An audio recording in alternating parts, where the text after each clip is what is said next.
Alright, and we're back, picking up right where we left off with these two. And make sure y'all like the video and subscribe. Show your boys some support. I know y'all got maybe at least 4 or 5 other people in your subscriptions right now that you don't even watch like that. So you might as well just give me one. On God. Alright, so jumping back into it. Tara and Dawn are leaving the pizza restaurant just before Art went back in and clocked them other two niggas out. And they come out to find that somebody has slashed Dawn's tire on her car. And oh my God, I wonder who that could have been. So after seeing this, Tara takes Dawn's phone and calls her sister, which is probably the smartest thing that she's gonna do the entire night. And when I show you her sister, you're not gonna believe who it is. This is her sister, y'all. And if you don't recognize her, I'll give you a little reminder of who she is.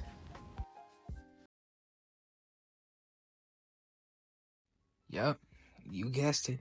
It's the same girl from the beginning, but we'll get into how her face got like that later. So the two girls decide to just sit in the car and talk about Art while they wait for Tara's sister to get there. And all the while, Art's in the restaurant cutting up, having a grand old time making a pizza.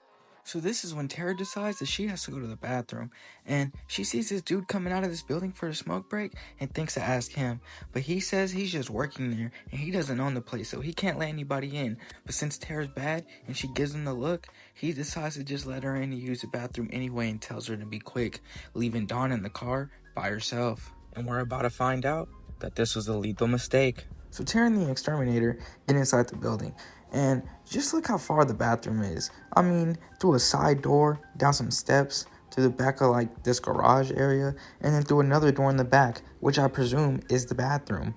But I mean, it's just already too far from the exit. It's already unsafe. And if they didn't already show Art as the killer of this movie, you would have thought it was this guy. I mean, for one, he's bald. But two, like, who even paid you to come here? This building is damn near abandoned and not well kept at all. So why are you even here? That shit is weird. And just look at the bathroom. Like, what the fuck? Who's using this bathroom? You couldn't pay me to use this bathroom. You'd probably catch like 5 STDs just from walking in and breathing the air. And look at her face. She knows that shit is dank. She does not want to be in here. But going back outside with Dawn, she gets some disturbing news on the radio about a guy matching Art's description, killing 2 men in a pizza restaurant. And that's when she starts going through her phone and remembering that she took pictures with this same person being described for the murders. And just when she thought she was sweet, she thinks Tara's coming back from the bathroom and she's trying to give her the tea. But the person that opened the car door is not Tara. It's Art. And this nigga is on demon time. Dawn tries to scream, but it's already too late. And me personally, I would have been locked them doors after Tara left to go use the bathroom. Speaking of which, she's back. And her night is about to get a lot worse. So, as she's coming out the bathroom, she hears a cat off in the distance. And like every other white person in every other horror movie, she goes to investigate it instead of just leaving the building like she should have. She gets to this empty room full of tires, and first of all, I don't see a cat anywhere in this shot, so either she was hearing things or something else is making that noise. And Tara, not paying attention, starts backing up until she backs up into this lady. And honestly, I can't even say that this lady even has a purpose in this movie. She's literally just crazy. So she thinks Tara is one of the new tenants in the building, which, again, who even lives here? How does this lady live here? That's probably why the bathroom looks like that. And just when you think things couldn't get any weirder, she shows Tara her baby, which is literally just a baby doll. And this is exactly why Tara should have just left the building after she was done using the bathroom, because now she'll never get another chance to leave again. She tells this lady that she has to leave to go find a landlord to pay the first month's rent. And this is when she runs into the last person that she wanted to see for the night. And this is one of the few scenes that really put Art the Clown on. Wow, a classic for real. I mean, there's a lot I could say about this one shot in particular. You've probably seen it used as a thumbnail in a lot of other videos pertaining to these movies, and you'll probably see it in the one I used for this video, cause fuck it, why not? You know what I'm saying? Might as well join the crowd. But there's a lot of things that makes this scene so special. I mean, the way Art's holding his hands up like he's done something, his smile, the blood on his hands, his little knife. I mean, It's just a classic for real. You can't beat it. And this is where the real hunt begins. And right now, we're about to see Tara make all the wrong decisions, starting with falling down. Cliche, but it had to be done, I understand. But then she runs into a garage full of junk cars. Like, that's the worst place you could be right now. Especially when Art's coming right behind you on the prowl. So they're both in the parking garage, and Art's just looking for Tara through the cars, behind the cars, whatever. You know what I'm saying? Then he pulls one of the coldest moves that I've ever seen from a serial killer. He starts playing with his knife, looking at it, doing whatever.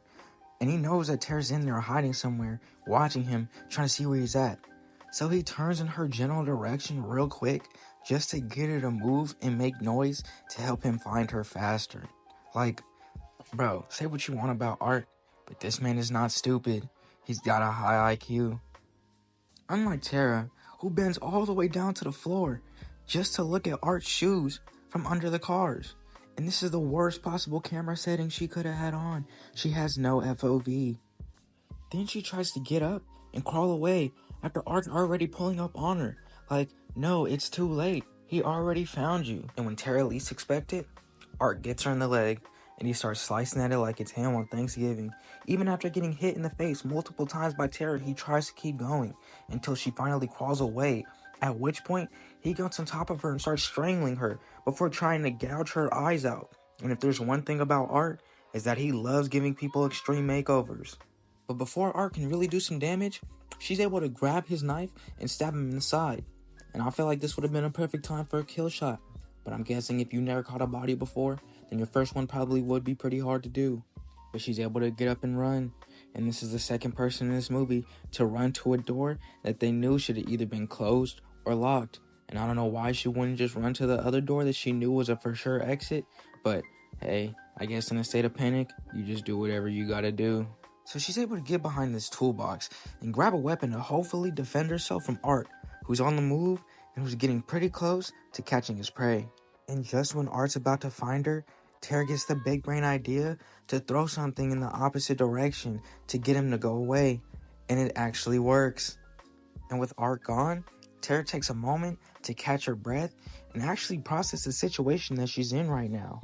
And this is when we see Victoria on her way to pick up her sister, not even knowing that she's probably going to be dead by the time she gets there. And during her travels, Victoria hears the same radio station that Dawn was listening to earlier talk about how Art's still on the loose, not even knowing that she's about to come across the same person being described as a suspect. But going back to Tara, she's now found the courage to actually try to make an escape. And then she comes out to find that Art's chained up the door. And you gotta give the man props. He really made sure that she was not getting away. And Tara actually has the thought to actually try to go open the door, only just pulling on the chain. And I don't know what she thought was gonna happen. I don't know who she thought she was, but that shit was not working out. So she runs up the stairs for help. And that's when she sees this guy, the same person that let her in the building. And instead of just running up to him for help, she tries to call his name from the door. And he can't hear a word that she's saying because he's listening to some bangers. But just as she's about to grab his attention, Art's able to pop up behind her and get the snatch off. He then knocks her out, and now he's able to do whatever he wants to do, whatever he's got planned. And whatever that is, involves her being taped to a chair and a hanging bed sheet. And next time we come back, we'll see what those plans are.